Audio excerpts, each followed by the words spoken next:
Injil suci menurut Matius.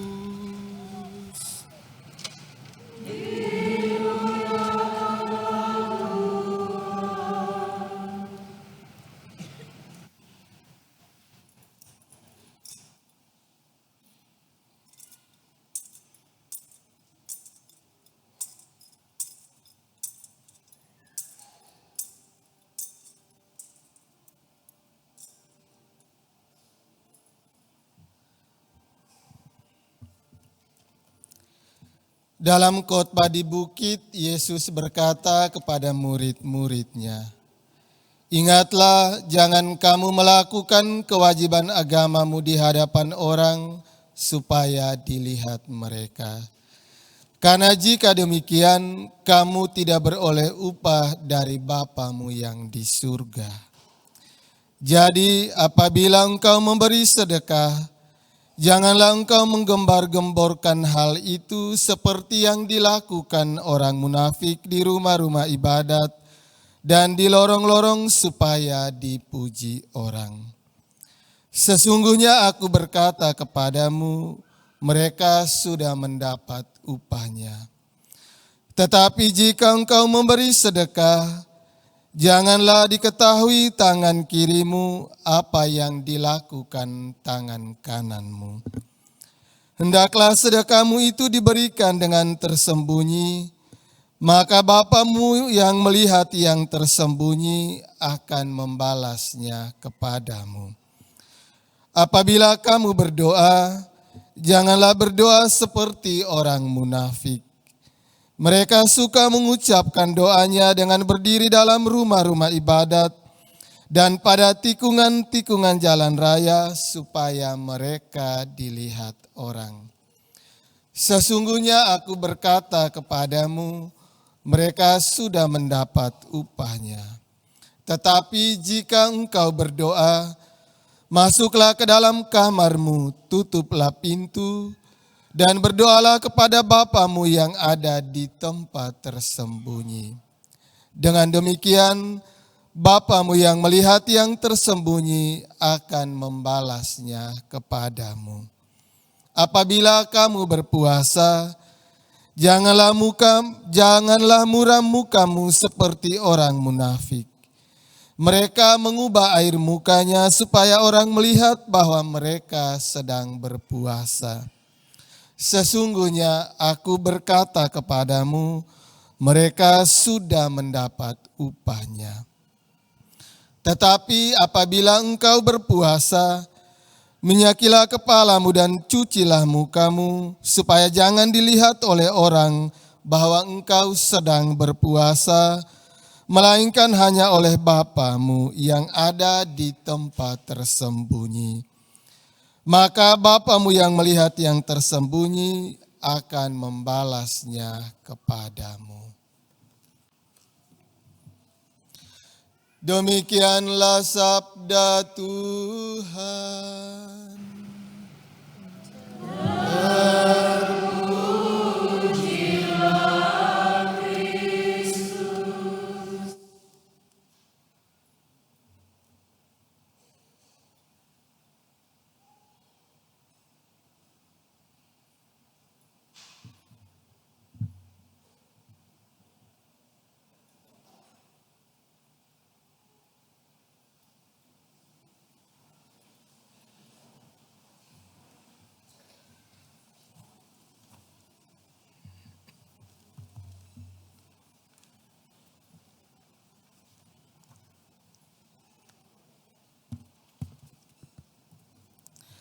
Para suster, opa, oma, bapak, ibu, anak-anak, saudara-saudari, umat beriman yang dikasihi Tuhan.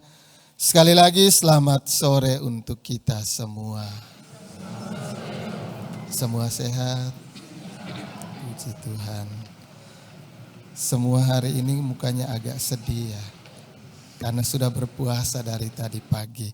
Menggantikan khotbah saya membacakan surat Gembala Uskup Denpasar dalam rangka Prapaskah Paskah 2024. Bangkit dan bergerak bersama mewujudkan gereja sinodal melalui kepemimpinan yang partisipatif dan transformatif. Rekan-rekan imam, biarawan, biarawati, dan umat Katolik sekeuskupan Denpasar yang saya kasihi, salam sejahtera dan salam sehat untuk kita semua. Kita kembali memasuki masa Prapaskah. Prapaskah merupakan masa retret agung selama 40 hari.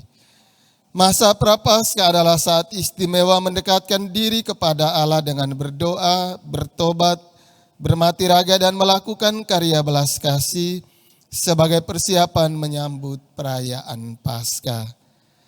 Dalam kerinduannya untuk memperbarui praktek-praktek liturgi gereja, konstitusi tentang liturgi kudus Konsili Vatikan II Sacrosanctum Concilium menyatakan dua ciri khas masa Prapaskah adalah mengenang dan mempersiapkan pembaptisan dan membina sikap tobat. Pada kesempatan yang berahmat ini, kita pantas bersyukur kepada Allah yang dengan setia telah menyertai kehidupan dan karya pastoral yang kita bangun, teristimewa Gereja Lokal Keuskupan Denpasar yang baru saja menyelenggarakan Pesta Iman Sinode kelima. Terima kasih kepada seluruh umat dan seluruh fungsionaris pastoral dari tingkat KBG hingga keuskupan yang telah bekerja keras menyukseskan sinode kelima. Terima kasih juga kepada seluruh umat yang terlibat dalam FGD dan setia mendaraskan doa menyongsong sinode 5 sehingga sinode 5 berjalan dengan baik dan lancar serta menghasilkan buah-buah kebaikan untuk gereja lokal Keuskupan Denpasar. Bertepatan dengan Hari Rabu Abu, kita juga mengikuti pesta demokrasi, pemilihan presiden dan wakilnya juga pemilihan legislatif. Semoga kita menggunakan hak pilih kita dengan bijaksana dan sesuai hati nurani.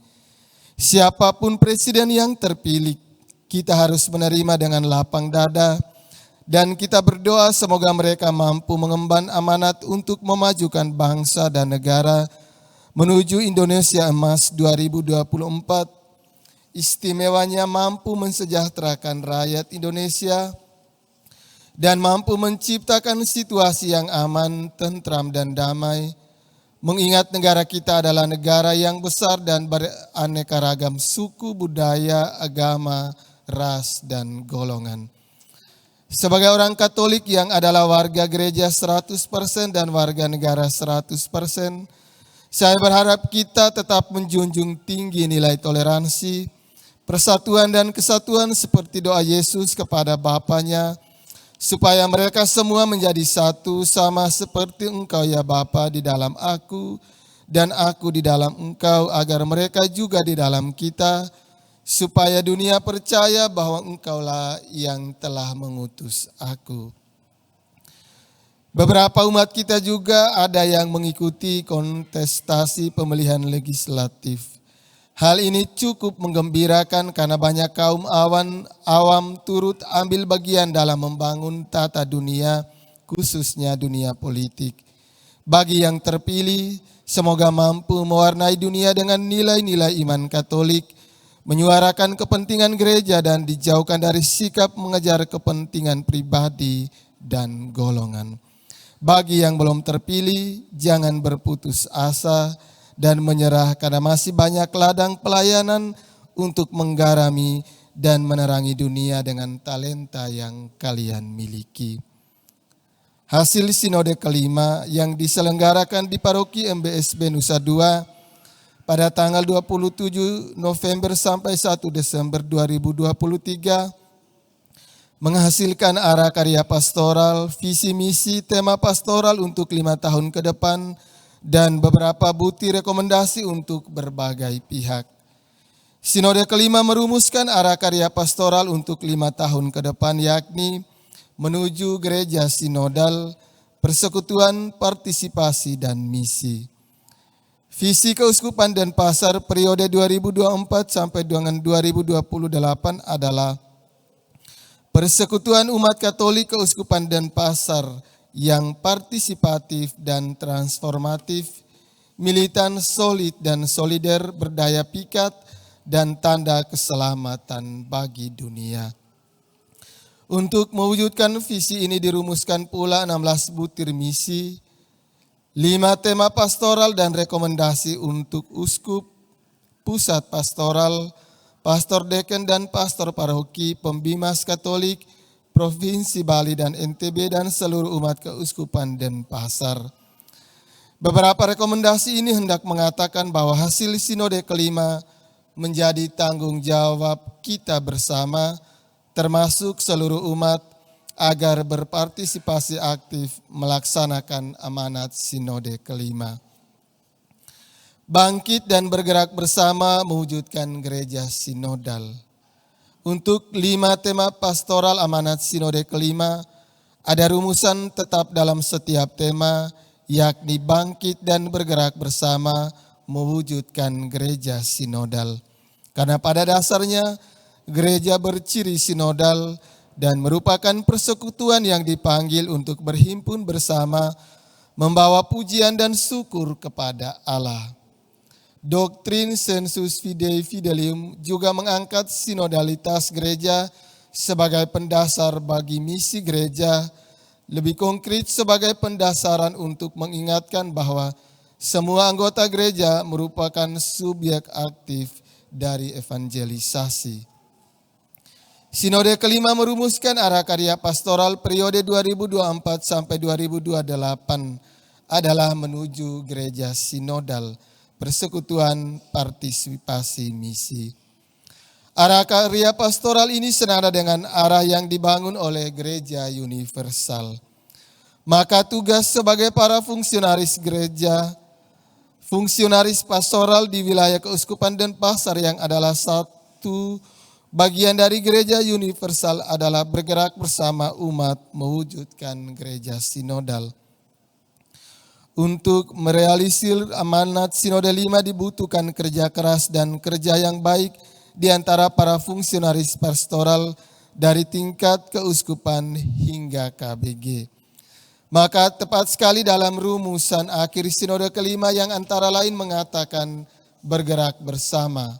Artinya kita melakukan aksi secara bersama-sama, bukan aksi secara individu, bergerak bersama dalam gereja, dalam kerja tim, dan kerja bersama.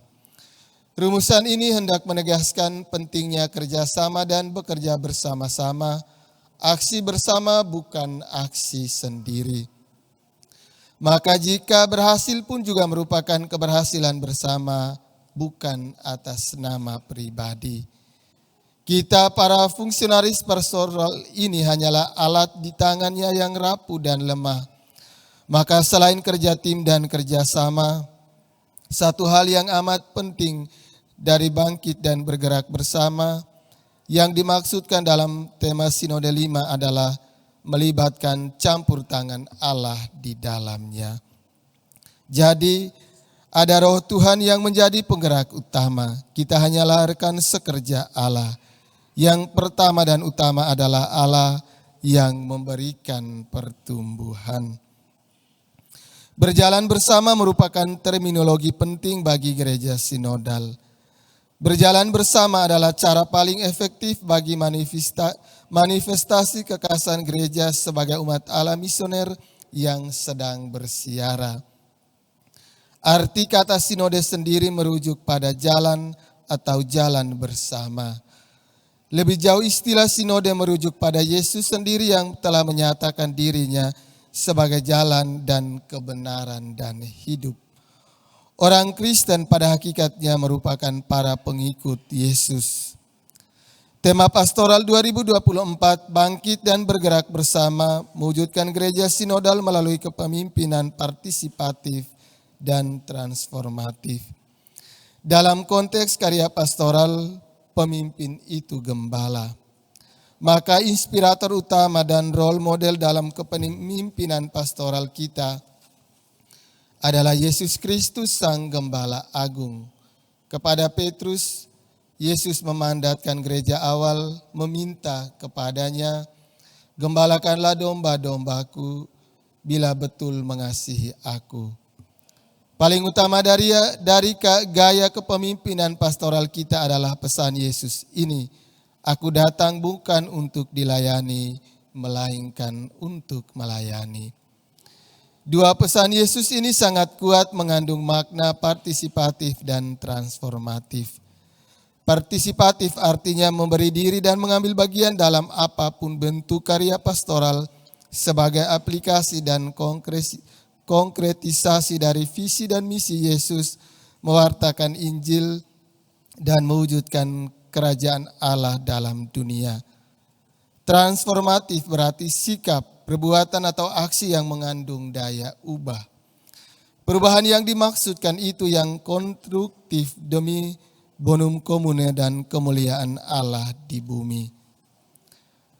Konkretisasi dari tema pastoral 2024 bangkit dan bergerak bersama mewujudkan gereja sinodal melalui kepemimpinan partisipatif dan transformatif adalah para fungsionaris pastoral itu perlu memiliki karakter dan gaya kepemimpinan yang melayani dan bukan dilayani, yang merangkul dan merangkum semua orang tanpa sekat dan pilih kasih.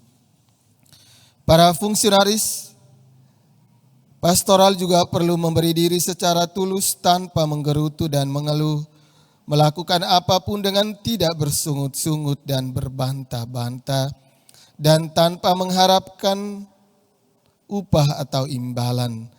Para fungsionaris pastoral perlu melayani untuk perubahan yang konstruktif demi kemajuan bersama dan kesejahteraan bersama dengan tetap menyadari beberapa karakter agen perubahan seperti berikut. Pertama, mampu mengubah diri terlebih dahulu sebelum mengubah orang lain dan dunia sekitar. Kedua, rela berkurban. Ketiga, jangan bertahan dalam zona nyaman.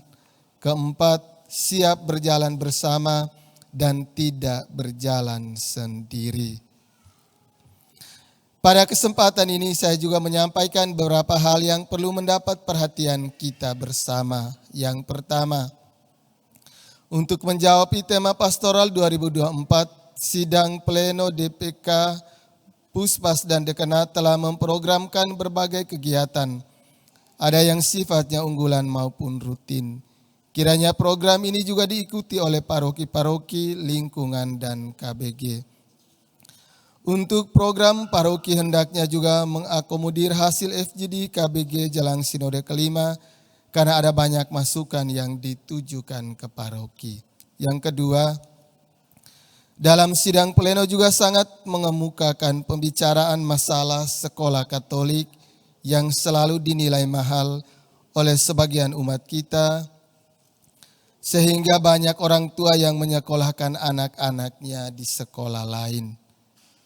Penilaian ini bisa dikaji ulang dan dibandingkan dengan sekolah swasta lainnya. Menurut hemat saya, biaya pendidikan di sekolah Katolik masih wajar dan tidak mahal. Sekolah Katolik adalah milik kita, maka menjadi tanggung jawab kita pula untuk menghidupinya. Untuk itu, saya menghimbau kepada seluruh umat, marilah kita mengantar anak-anak kita masuk sekolah Katolik. Banyak keunggulan yang kita dapatkan di sekolah Katolik, berkualitas, disiplin terjaga, terpenuhinya pendidikan agama Katolik dan pendidikan nilai yang tidak diberikan di sekolah lain. Mari kita mencari sekolah Katolik dengan gerakan masuk sekolah Katolik. Yang ketiga, tahun 2024 ini KWI berusia 100 tahun. Perayaan 100 tahun KWI dicanangkan pada November 2023 bertepatan dengan penutupan sidang KWI sekaligus perayaan syukur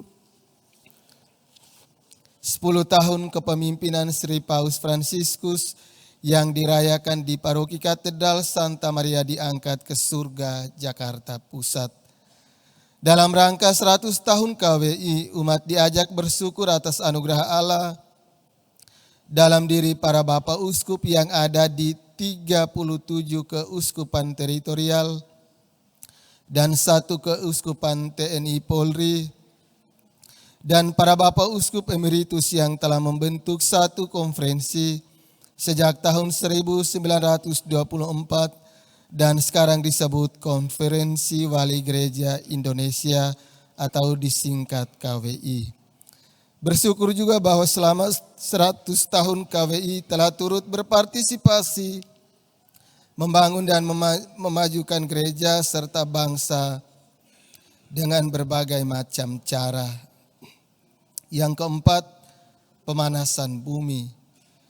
Penggundulan hutan dan perubahan iklim adalah permasalahan menyangkut lingkungan hidup yang sekarang maupun ke depan akan semakin menantang. Kita diingatkan untuk terus mengimplementasikan ensiklik Sri Paus Fransiskus yakni Laudato Si, terpujilah Tuhan, dan ditegaskan lebih serius dalam seruan apostolik Laudate Deum, pujilah Allah. Kami mengapresiasi berbagai lembaga yang melakukan gerakan penanaman pohon, pertanian dengan pupuk organik dan pengolahan sampah dengan baik. Oleh karena itu, kami menghimbau pemerintah dan masyarakat bekerja sama mewujudkan bumi sebagai rumah kita bersama. Berkaitan dengan pelestarian lingkungan hidup ini, maka materi pendalaman aksi puasa pembangunan APP 2024 mengangkat tema bangkit dan bergerak bersama mengembangkan ekonomi ekologis. Semoga melalui tema ini umat mendapatkan pencerahan untuk melakukan gerakan-gerakan konkret, mencintai dan melestarikan lingkungan hidup. Peraturan masa tobat, puasa dan pantang dalam gereja. Hampir habis ya. Sabar. Surat gembala ini saya akhiri dengan mengingatkan kembali aturan-aturan gereja mengenai tobat, puasa dan pantang yang berlaku dalam gereja Katolik Universal. Pertama, hari dan waktu tobat dalam gereja Katolik adalah setiap hari Jumat sepanjang tahun dan selama 40 hari masa Prapaskah. Ingat, tobat itu hari Jumat sepanjang tahun dan 40 hari selama masa Prapaskah. Nanti jangan WA tanya lagi Romo, ya sudah jelas. Yang kedua, semua orang beriman Katolik wajib melakukan tobat demi hukum ilahi. Artinya sesuai perintah Allah sendiri. Maka pada masa tobat tersebut, kita hendaknya secara khusus meluangkan waktu untuk berdoa secara lebih intensif, menjalankan ibadat dan karya amal kasih, menyangkal diri dengan cara melaksanakan kewajiban dengan kasih setia, terutama dengan berpuasa dan berpantang. Pantang makan daging dan makanan lainnya seturut kebiasaan hendaknya dilakukan setiap hari Jumat sepanjang tahun, terkecuali hari Jumat itu jatuh bertepatan dengan suatu hari raya dalam gereja. 3. Kita berpantang dan berpuasa pada hari Rabu Abu dan Jumat Agung dalam pekan suci. Pada hari Jumat lainnya dalam masa Prapaskah ini kita hanya berpantang meskipun puasa dianjurkan. Jadi kalau mau berpuasa silakan. Yang keempat, yang diwajibkan berpuasa adalah semua orang Katolik berusia dewasa genap 18 tahun hingga awal tahun yang ke-60. 18 tahun hingga awal tahun yang ke-60. Yang wajib berpuasa ya. Puasa berarti makan kenyang hanya 1 kali sehari dalam sehari untuk tujuan rohani dan amal. 5. Yang diwajibkan berpantang adalah semua orang yang telah berusia genap 14 tahun. Mulai 14 tahun. Pantang berarti meninggalkan makanan favorit.